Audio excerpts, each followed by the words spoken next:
Почитуване, кога ќе се земат на куп предлозите и начините за надминување на последиците од европската должничка криза, јазни се неколку работи. Од една страна, СДСМ се залага за зголемување на даноците, а од друга страна, ВМРО-ДПМН предлага кратење на трошоците и е против зголемување на даночното оптоварување на граѓаните. Разликата и ефектот од овие предлози е евидентен.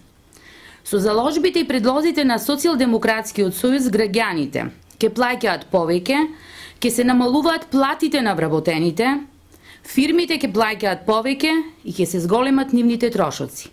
Ќе се намали јавната потрошувачка, трошоците ќе се зголемуваат со цел да се наполни државната каса. ВМРО-ДПМН е за кратење на трошоците без директна штета врз граѓаните и без оптоварување на нивниот буџет. Со предлозите на СДСМ би се нанело штета не само на државата, не само на стопанството, туку и врз стандардот на граѓаните. Поголемите даноци не се начин за излез од последиците од европската криза. Таква мерка се превзема од држави чија ликвидност е сериозно загрозена. Но најважното, тоа е неодговорен однос према граѓаните.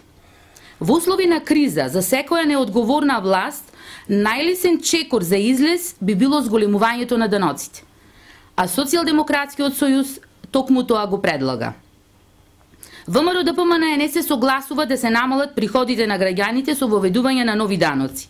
Се она што се превзема во минатиот период е во насока на она што е можно помало даночно оптоварување на граѓаните.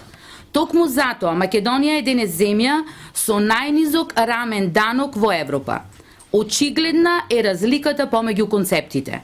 Сите предвидени расходи од буџетот по основ на плати, по основ на пензии и социјални трансфери, субвенции во земјоделието воопшто нема да се намалат, туку напротив се она што е предвидено, граѓаните ќе го добијат според планинарното. Благодарам.